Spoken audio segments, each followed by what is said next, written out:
Hello again, everybody. Welcome to Leading the Way Today, powered by Leadership America. I'm Scott Murray. And I'm Angel Carlton. Great to have you with us as we share with you the insights of prominent and influential leaders from some of the most recognized companies and organizations in America. We're going to be taking a peek behind the curtain at all of these successful for-profit and not-for-profit entities and share their secrets and strategies for success, as well as their perspectives on leadership and life. From culture to collaboration, creativity to innovation, transparency to diversity, we'll be addressing how these leaders in America are creating legacies and leading the way today. In this episode of Leading the Way Today, we're talking with the CEO of one of the most well-known brands in the world, 7-Eleven. Scott, I'm sure you're familiar with the Slurpee, their iconic product, which has become part of the American culture. And today, Joe DePinto, the CEO of 7-Eleven, and I might mention this, he's also the second CEO to ever appear on the popular television show Undercover Boss. Today, Joe gives us a peek behind the tremendous success of this 90-year-old leader of convenience.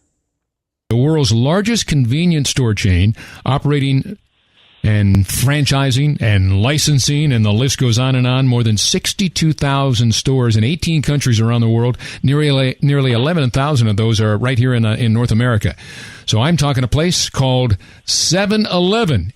How about that? Do you remember, you've been to 7-Eleven, I'm sure, umpteen times. 7-Eleven, sure you did. There's so many fun facts, too, about 7-Eleven. Did you know that 7-Eleven was the first convenience store to sell gas and at the same time offer ATM services? Bet you didn't know that, did you? No. Wow, that's interesting. And did you know 7-Eleven actually got its name from the original hours they were open, from 7 a.m. to 11 p.m.? Do you remember those days?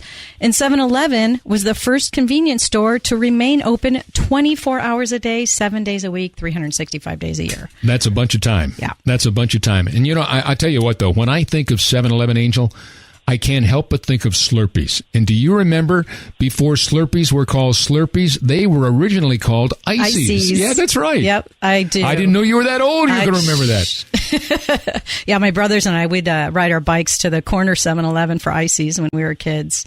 This is not only innovation. 7-Eleven is known for. I mean, why don't you introduce our special guest so he can share all the great things happening at this amazing growing Well, I tell company. you what I want to know is if he brought any of those free Slurpee certificates. Right. We'll find out right now because we're introducing to you the CEO of 7-Eleven, Joe DePinto. Hello, my friend. How you doing?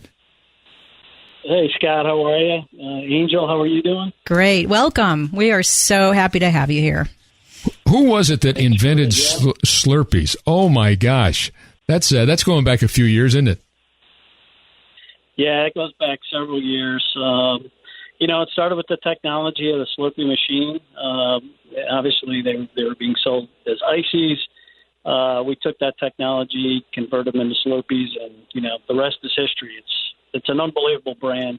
It's the number one part of our brand part of 7-Eleven. We continue to grow that business. So yeah, they're fun. We also have Slurpee trucks that we send around the country, and you wouldn't believe the lines of the kids that come out for those. Very cool. Very cool. That's great. Well, Joe, it's always great to meet a fellow native Chicagoan. Oh, you got to pull that stuff, huh? Yes, it is. It's heartwarming. Well, that's great. Nice to know. That's great. Well, one of the things that we do here on the show when we kick things off, Joe, is we do what we call our lightning round. It's 5 questions that are just really pretty simple questions, but hopefully you've got a quick answer for all 5 before we get into it, and kind of gives our listeners an opportunity to find out who Joe DePinto really is and how he got his start. I mean, here's a guy that's a CEO of one of the biggest, best-known companies in the entire world, and yet, how did this all begin? So our first question in our little lightning round here is, what was your first job, and what did you learn from it? My first job was as a paper boy at the time, 13 years old. Okay. I had a route in Chicago, the old Chicago Today, Chicago Tribune. And what I learned, the thing I learned from it was that a bicycle doesn't work too well in snow. Right. I hear you. All right, Angel, what's number 2? So, Joe, who were your top 2 mentors in life, and how do they influence you? Well, Angel, I've had a bunch along the way in the Army. So I spent 4.5 years in the Army. But there's a couple of folks in my career early on that helped me out a lot. One gentleman was his name's Michael Howe. Taught me a lot about, believing in myself, being bold, assertive, going for it. And then another guy by the name of Tom Burris, who really taught me to inspect what you expect. And even today, that sticks with me. You always have to inspect what you expect of your team, of the organization, what you're trying to get done. I like that. I really like that. Mm-hmm. All right, here's number 3, Joe. What has been the most significant experience in developing your skills as a leader and, of course, now as a CEO? Probably, I'd say my most significant experience has to be the attending West Point and the time that I spent in the military. Mm-hmm. Pretty formative to me, and I learned a lot from a lot of great people. So the stuff that I learned there, I still use today. Fantastic. West Point. Wow. Well, knowing where you've come from, Joe, and where you are now, what is the best advice you'd give someone in the next generation, a young professional in today's changing world? I tell them kind of what I've tried to do my whole career, which is support and serve the folks that you work with. And I really believe by doing that, you attain the credibility to lead. And so really work alongside your team and do everything you can to support and serve them. And I think if you do that, everything falls into place. Well, I'd agree with that. How about it, Angel? Yeah, definitely. Absolutely. All right, last question in the lightning round segment, Joe. Need you to define your legacy. What comes to mind? Well, legacy personally would be my family, my kids, the relationship that I have with my wife. Organizationally, though, it's taking 7-Eleven and trying to get it to the next level. We've been doing a lot. Our team's been doing a lot of great stuff, and I think we're positioning 7-Eleven for the 21st century. So, I hope that's my legacy, that 7-Eleven's around for a long time. Well, 90 years is a pretty good legacy in itself, and you have really taken it to another level since you've jumped on board and continue to do so.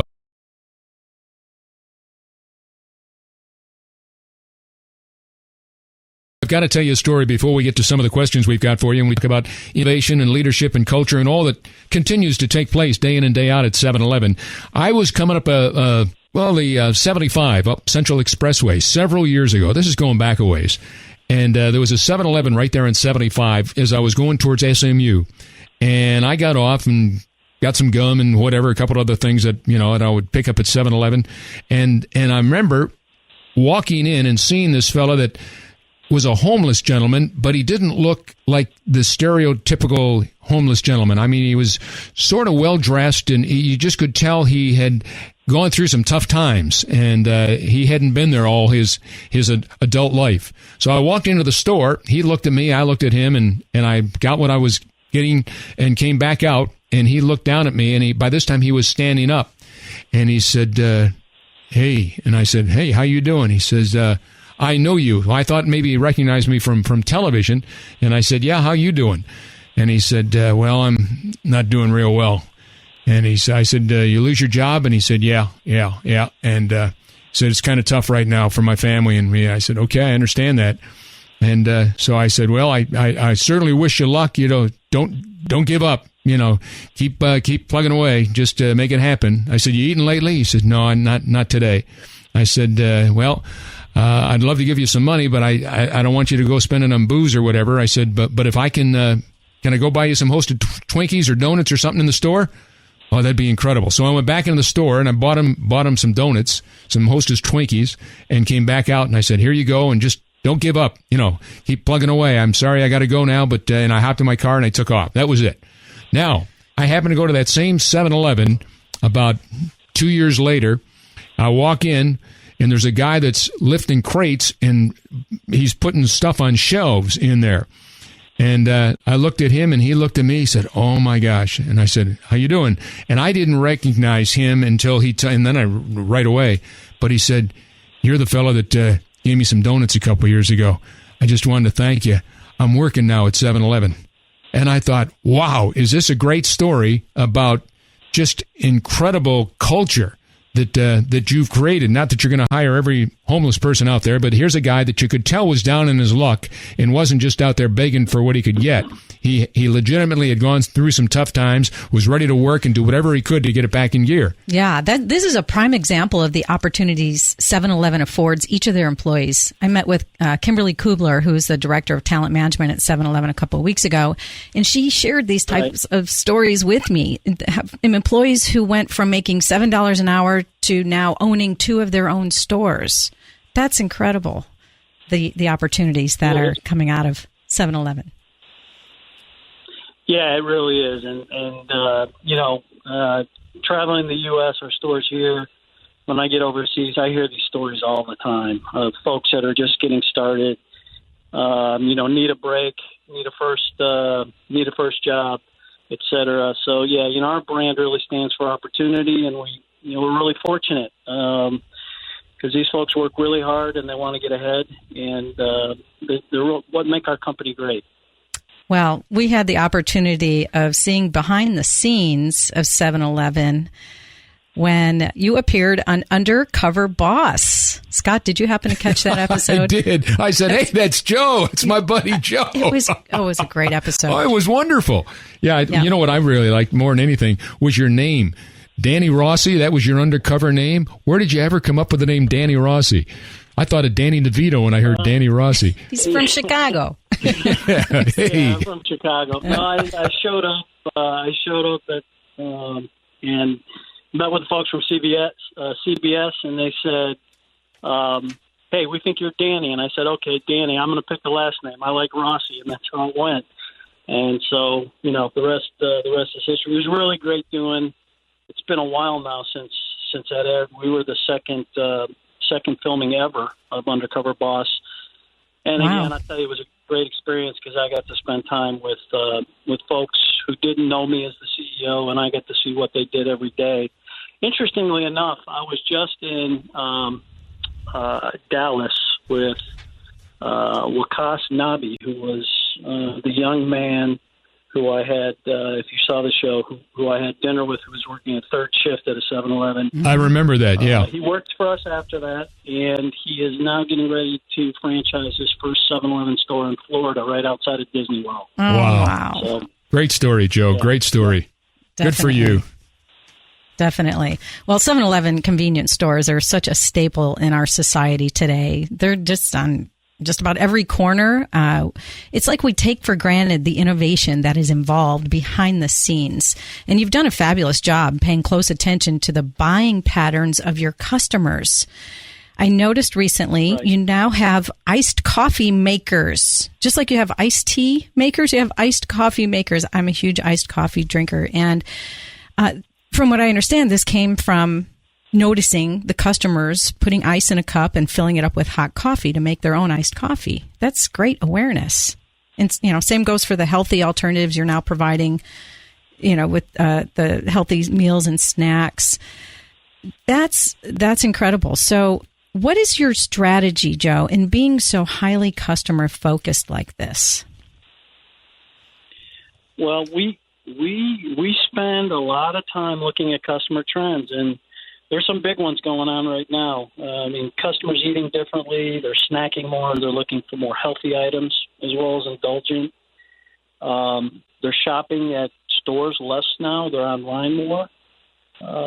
They're more demanding and discerning because of the information that they have. And so we've taken all that and we use that to determine macro strategies for our business. So, for instance, individuals are eating differently, so we're providing many more snacks in our stores, more healthy snack options. That meets a trend. Because they're on the go and time starved, we're expanding the assortment because they want to do more one-stop shopping. We're bringing in private brands, which are high quality. you would think of a private brand as not being high quality, but we've shifted it. We're moving towards high quality private brands that meet a need for a customer that's pretty demanding and discerning in their quality expectations at a great price. So there's a lot that goes into it, but for me, it really starts with the customer.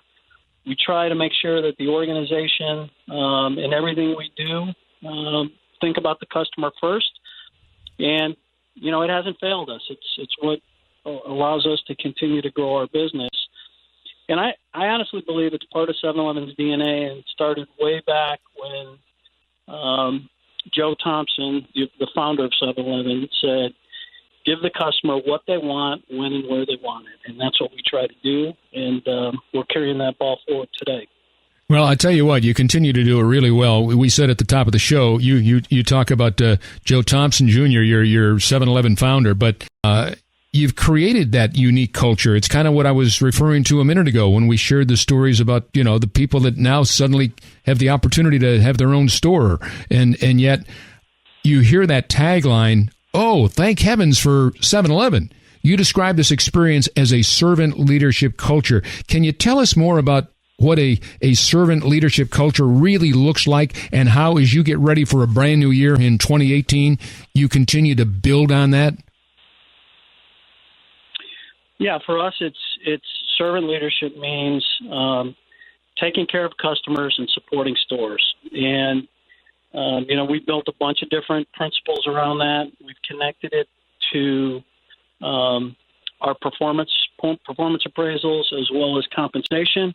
And really, for the last 12 years, have been very, very focused on building a culture around servant leadership, so supporting and serving our customers and our stores. And I think it served us well. I think so. Go ahead. Yeah. Our folks really buy into the culture.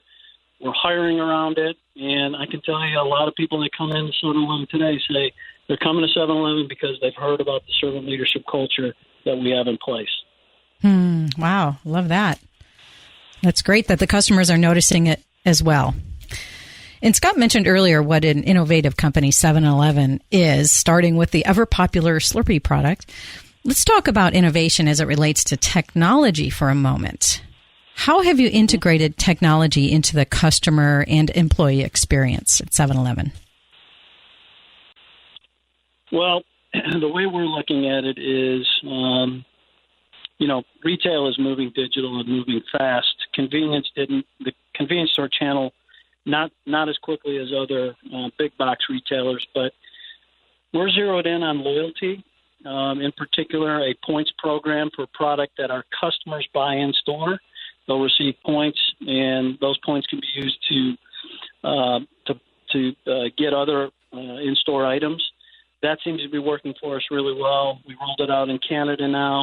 We're getting a really nice sales bump. It'll be rolled out in a couple months in the U.S., and then from there, we're taking it. We have a partnership with Postmates for delivery of product from our stores.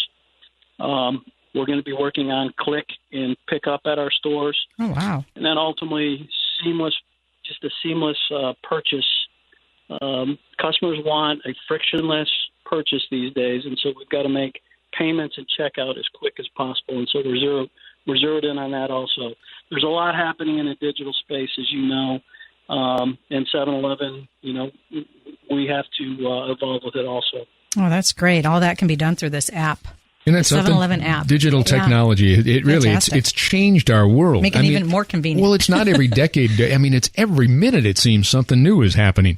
And as a result of that, Joe, and I don't mean to be redundant to what I'm going to ask now because you kind of answered part of it with what you just shared with us, but with the concerns today for companies being sustainable or planet friendly, what is your, I think they call it CSR, your corporate social responsibility strategy on making a bigger community impact with a smaller footprint? Does that make sense?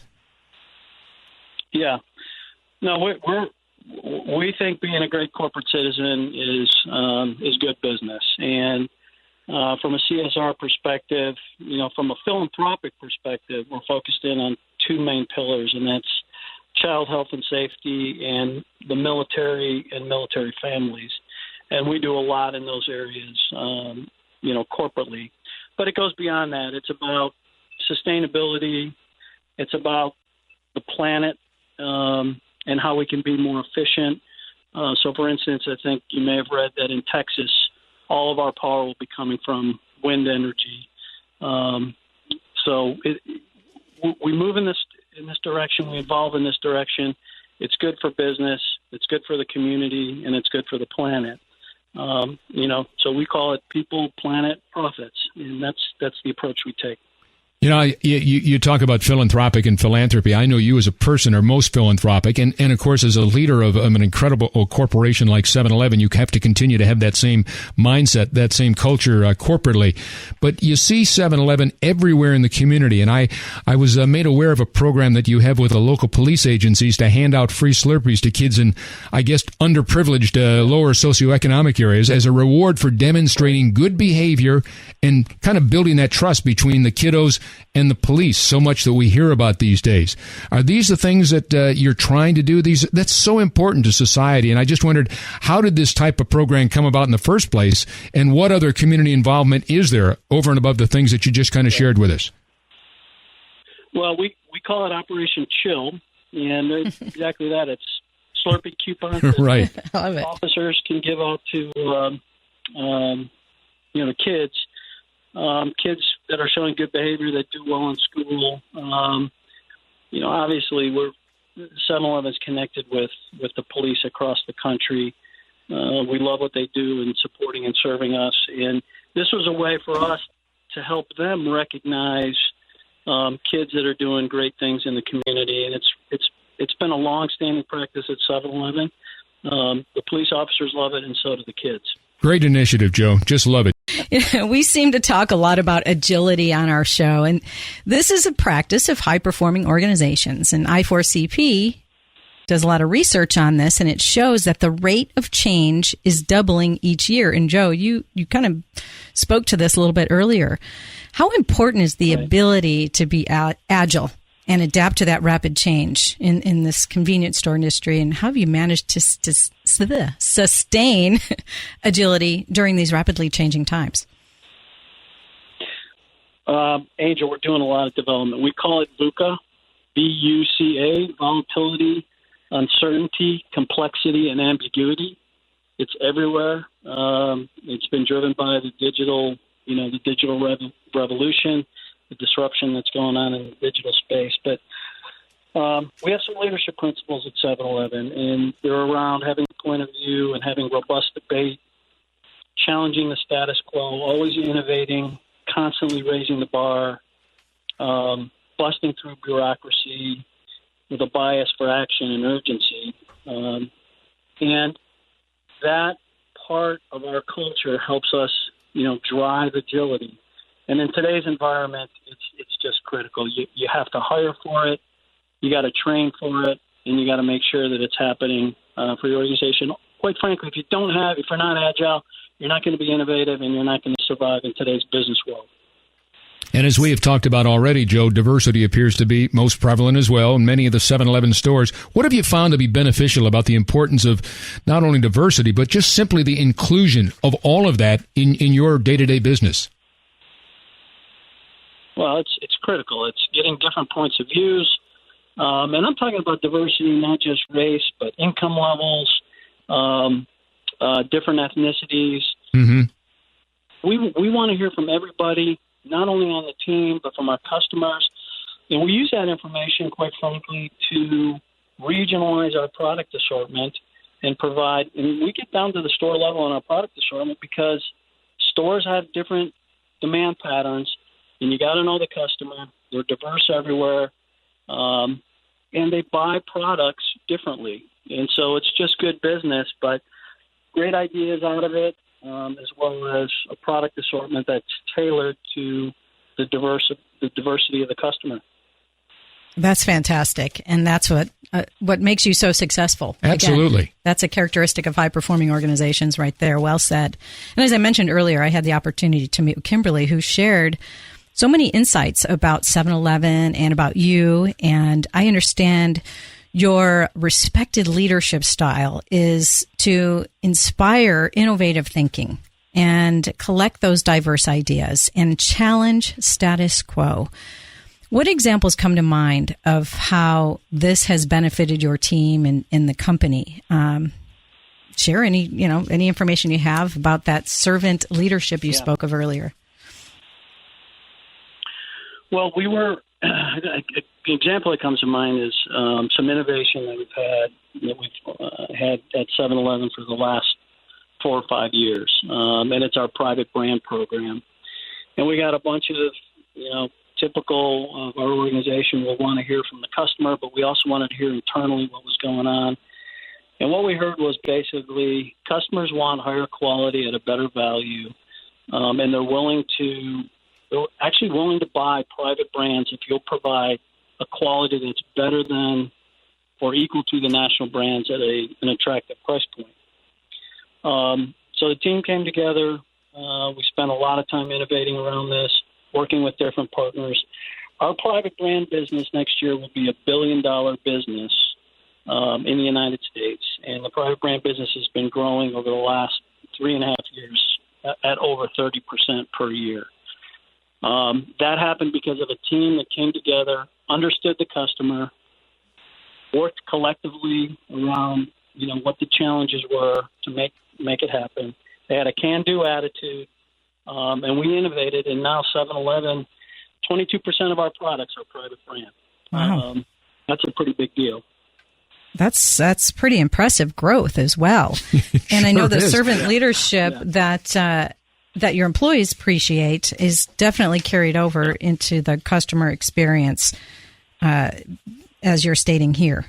So, fantastic. Yeah, I think for us, it's really about, again, the customer, understanding the customer, serving and supporting the customer first and foremost. And quite frankly, it sounds easy, but it's not easy. Collecting that data, talking to the customer, seeing what they're doing, and then assessing it, and then actually doing something about it. It's a full contact sport.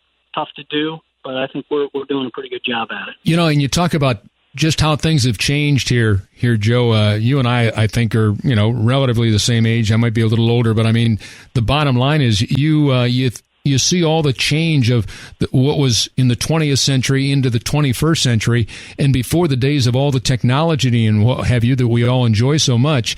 It was a much different world, and now you see these kids, whether they're millennials or Gen Xers or Gen Ys, their whole idea of how they shop, how they do this, how they do that is totally different than a lot of the things that we did as kids growing up. And yet, when I think of a 7-Eleven, people still going into that store to get food, to get whatever they need, get a 6-pack of beer, get a quart of milk, get some donuts, get some gum, and at the same time, you're outside I go to a 7-Eleven. Here's a plug for you, for Pete's sake, Joe.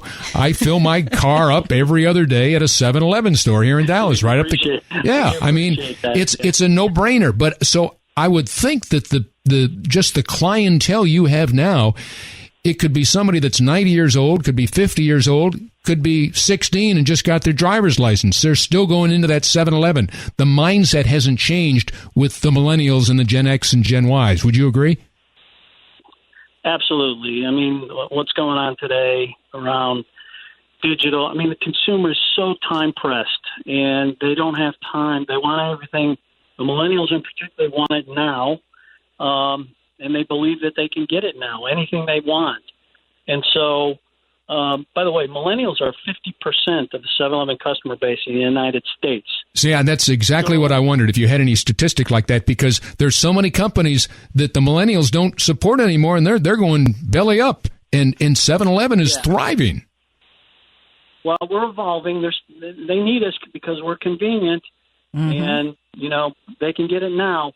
But I really believe, and our organization believes, that if we don't evolve digitally to provide it to them, where they can get on their phone, click an item, and either get it delivered to them through one of our partners from a 7-Eleven, or if they can click their smartphone and come pick it up at a specific time, or come in and seamlessly make a purchase, either by scanning the items and checking out what the way they want to pay with their payment platform, we have to evolve to that. Otherwise, that generation and the generation behind them won't shop with us. And so it's major sea change right now. It's disruptive, but, and I see it as an opportunity and organization. We got the team that's going to take us to that spot. Well, that makes all the sense in the world, what you said. Technology changes it. So if you stay with the technology and all that's going on, you're going to be in good shape. If you don't, like so many companies that we have seen did not, we don't even talk about them anymore. So good for you and 7-Eleven. We've got just one or two quick questions. Angel, go for it. Yeah, 7-Eleven is popping up everywhere, it seems like. There's actually a 7-Eleven in Dallas, and across the street is another 7-Eleven going the opposite direction. Right. And I thought, oh my goodness, isn't that crazy? However, I thought that is so smart. And so I'm wondering, how are these stores collaborating with one another when they're actually competing against each other? It seems. We franchise, so 80% of our stores in the U.S. are franchised, and we give our franchisees the opportunity, if there's a store that close, to be a multiple franchisee and actually own both stores. But what's interesting is we're able to do that because the actual traffic patterns and demand patterns at the stores are different, and we have a different shopper. And I know that the area you're talking about, when you look at just the product assortment movement in those two stores, the stores are unbelievably different because the customer is buying different products based on their needs at that specific store, and they're right across the street. So it says something for really tailoring your assortment to what your customer wants. Yep. Incredible. And that's why you're where you are today. It sure does make sense. Last question, Joe. Have a little fun with this one. Bucket list for Joe DePinto. What's there? Things left to do in your lifetime. What do you still, that one thing or those two things that you got to do before it's all said and done? I want to see the Chicago Cubs win a couple more World Series because I'm a huge Cubs fan, and I want to be there to actually see it. I got up to one of the games last year, but I missed the actual win because we had something going on 7-Eleven. So I want to be at one of those. That's on the bucket list. Playing St. Andrews golf. I'm a golf fan. Would also be on my bucket list. Well, see, I thought you were going to say play for the Chicago Blackhawks or maybe the Dallas Stars, because I know you're in the ownership advisory board of the Dallas Stars hockey team. I love that, but I know I'm nowhere near good enough. Well, you played hockey in college, didn't you? Yeah, I did, and I'm a huge supporter of the Dallas Stars. I actually grew up a Blackhawk fan and converted to a Stars fan. So hockey is something that's near and dear to me. But bucket list-wise, Cubbies World Series, being there for the win, and playing St. Andrews. Well, I tell you what, I hope you get them both. I have a feeling you will before it's all said and done. You you're a great, just a real philanthropic kind of guy that I've come to know, and all you do with 7-Eleven, that's above and beyond. So continued success, and thanks so much for taking the time. And I must tell our audience, if it sounded like Joe was kind of in and out at times with his volume, he is at the back of a 7-Eleven in California, pitched away back there so he's not bothered by the customers and what have you that all want to say hello. So you're a real trooper, and we can't thank you enough, Joe. Scott, I appreciate it. Angel, I appreciate it. And, I'm out here in Burbank, California. It's over 100 degrees, believe it or not. Well, it was 40 when we got up earlier today, so So thanks again. It was cool in Dallas today, when I left. Thank you very much. Great to be with you both. You're very welcome. Joe DePinto, the CEO of 7-Eleven. Thanks, Joe. They really are an impressive corporation, and I see why you speak so highly of Joe DePinto. He's doing a fabulous job taking 7-Eleven into the future, and I'm really curious to hear what Kevin Oakes, the I4CP CEO, has to say about what Joe shared with us. As am I. Yeah, I agree. So here as we begin the I4CP Insight segment. Hello, Kevin. Welcome. Hi, Angel. Hi, Scott. Hello, good to be Kevin. Here. Well, what'd you think? Oh, I thought Joe was great. I really enjoyed hearing the broad way he thinks about the business. Particularly, it's interesting to me how he's thinking about all facets. He's thinking about certainly the business itself, but very, very customer focused, very employee focused and franchise focused and very community focused. So it's and I should say planet focused too, because he threw that in there. So it's that's true. He's got a great attitude and great perspective on what it takes to run a great company today. Yeah, you're spot on. There's no question there. He really does, and I really do admire the fact that they have a strong focus on sustainability. I care very much about this planet. I'm one of those tree huggers, and they understand the importance of being a responsible corporate citizen, as Joe put it. Kevin, is this typical for high-performing organizations? Are consumers buying these products because of it, because these companies are more sustainable? Yeah, they are. And it was I wrote down one thing he said when you guys were talking to him about CSR, and that's, social responsibility is not only good for business, but it's good for the community and it's good for the planet. And, to answer your question, Angel, on the good for business side, research shows that half of consumers are actually willing to pay more for goods and services from companies that have implemented programs to give back to society. And obviously that, attitude goes right to the bottom line for an organization. But they're much more willing to shop and do business with a company that they think is doing good. But, one thing I would add to what Joe had to say is I also think it's good for the employees. And good for future employees, because what we have found is that many workers are attracted to employer brands that they admire as consumers. And you guys talked a lot about millennials, and certainly we've seen that a bit more prevalent in the millennial generation than we've seen in other generations. But, just as a highlight of that, research also showed that over 70% of students who are about to enter the workforce said they're looking for a job where they can make an impact, and that was going to be very important to their happiness. And so most said they'd even take a pay cut to achieve that goal. So, CSR, while being fantastic for community, is also fantastic for business from those perspectives. Very interesting. I never thought of that. That's really interesting. Good point, Kevin. Let me ask you this. 7-Eleven, 90 years old, they celebrated 90th birthday this year. So as a leader in the convenience store business, which we've all come to know since we were kids growing up, 7-Eleven certainly understands rapid change and the importance of agility and all those good things that I know you're dealing with every day. But what has I4CP research found on the changes taking place organizationally, and how do you think it's different, if it is at all, for convenience-based businesses? Well, I think in businesses across the board, Scott, we're seeing disruption through technology, and there's lots of examples of that. From Uber to other organizations disrupting industries that have been around for a long time. And I think when you look at convenience stores, they've probably been less disrupted over time by technology until now. And I think Joe recognizes that, which is fantastic. And that leads into what we've talked about before, which is being an agile organization. We find that high-performing organizations, or those that are, have better revenue growth, profitability, market share, they're at least 6 times better at responding to changes in the market, but maybe more importantly, exploiting or taking advantage of changes in the market. And part of the way they get there is by thinking from a disruptive standpoint. I know some companies create special committees inside their organization, which is kind of a, let's disrupt our own company or kill our company committee. And, what if we were going to do that, what would we do? And I think in the convenience store industry, we're starting to see that from a number of different fronts. He talked about a few things. You guys know I'm based in Seattle, and I often walk by this new Amazon store, which is called Amazon Go, which is a cashierless store. And it's pretty interesting because just through computer vision and sensors, when you walk in the store and take products, it knows what products you have put into your shopping cart, and so it puts it into your virtual shopping cart.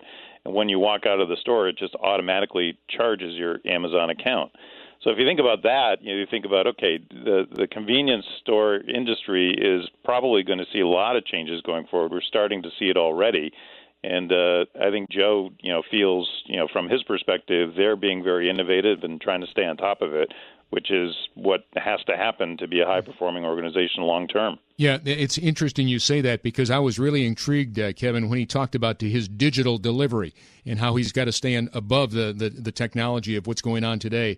And he kept bringing up digital delivery about all our products. And so kind of exactly what you're saying along right here. Yeah, it's definitely at the forefront of their awareness. It's amazing. They really have truly mastered the epitome of convenience, and they really do seem to be constantly evolving alongside the digital demands of their customers. And I love that awareness. So, Kevin, what are your thoughts on the technology that 7-Eleven is now rolling out? And, as they're introducing their new app based on loyalty points. And are you finding a lot of companies are moving in this direction? You gave a great example about Amazon.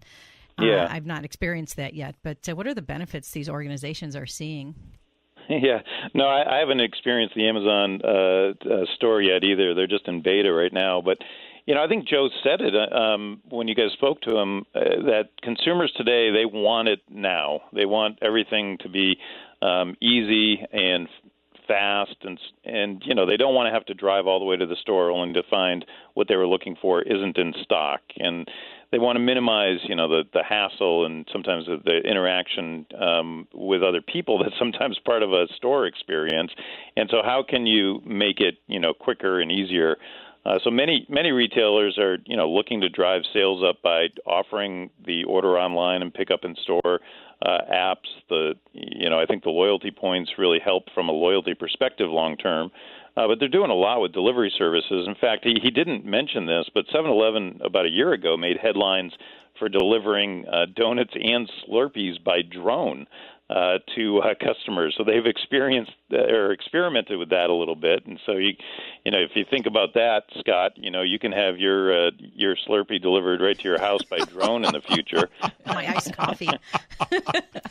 Hey, don't spill that there, buddy.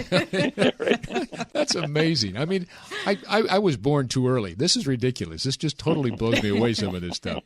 When you mention what you did about Amazon in Seattle, I'm going, what? That's just above and beyond. That's really something.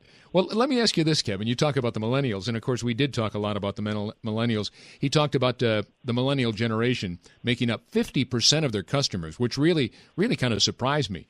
And so I just wondered, as you go from that point on, basically the same thing that 7-Eleven founder, what was his name, Josie Thompson, referred to as 7-Eleven's early tagline. In other words, give the customer what they want when they want it.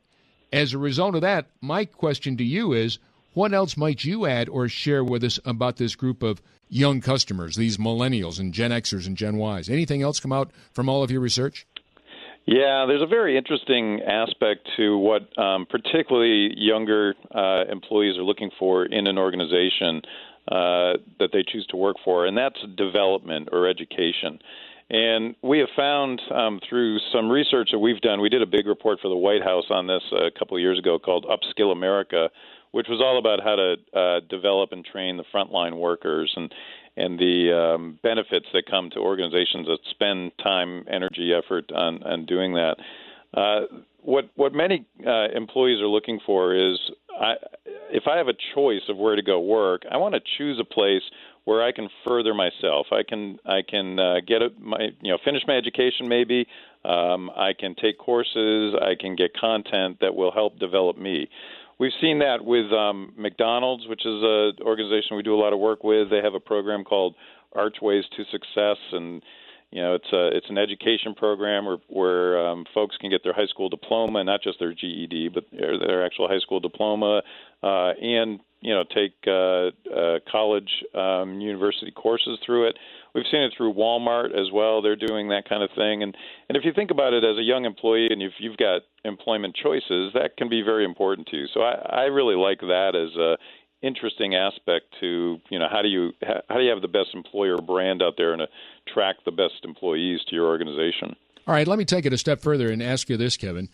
He mentioned buying patterns of customers. So how unusual is it that 7-Eleven studies these kinds of things? That I guess that's important if you're in the business, but what are some of the more effective ways that companies are gathering some of that accurate customer data so that they can move forward, as Joe was saying, that they're trying to do day to day?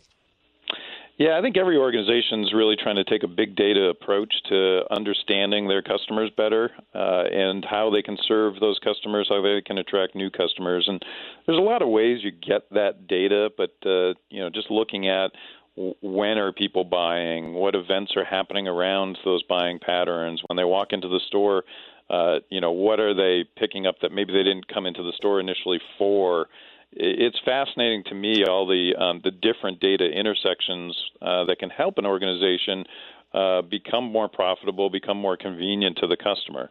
There's some standard surveys, obviously, around Net Promoter Score, which means, are your customers recommending you to others? And that's one of the best measurements of customer satisfaction overall.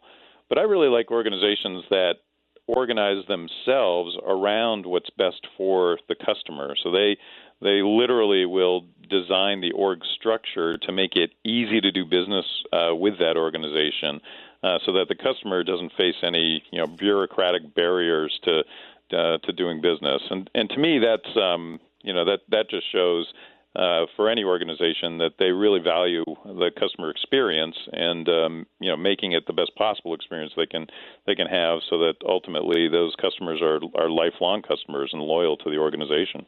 Mm-hmm. Absolutely. He definitely has shared that customer focus with us. He also shared the employee focus through the servant leadership. He's modeling there at 7-Eleven.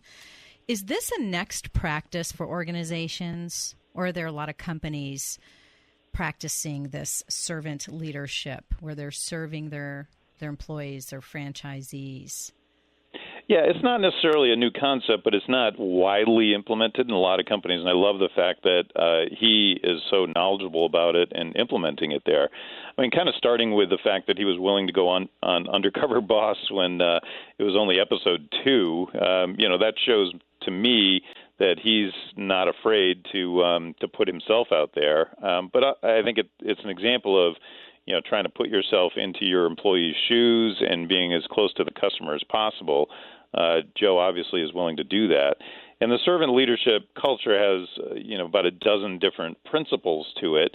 But listening and having empathy and being having stewardship, I guess, as part of that leadership are all aspects of the principles of servant leadership. But growth is another one, and just what I said a second ago about the education. Really trying to grow as an organization, helping your employees grow, helping your customers have a better experience. All is a big part of being a servant leadership culture, and I love the fact that Joe has instituted that concept throughout the organization. Yeah, he certainly has. And if you go and watch the episode of Undercover Boss, you'll see part of the show where he goes back to the store, I think it's in New York, where they are selling this ungodly amount of coffee, and wanted to see why. How are they making their coffee? Well, it turns out it's their employee, Dolores, who greets every customer by name. She knows something about their family, and that was just such a prime example of this servant leadership that's being carried out into the employee customer relationship. It was really good. Cool. Good stuff. Yep. Very compassionate man. Kevin Oakes, as I've said before, and I'll say it again, so much fun to sit and listen to all your great knowledge and wisdom. Thanks as always, and we look forward to seeing you again next week. Well, thanks to the two of you. You guys do a great job every week. We appreciate it. Thanks, Kevin. All right, so for I4CP, the Institute for Corporate Productivity, I'm Scott Murray. And I'm Angel Carlton. And as we always remind you, live your legacy by leading the way.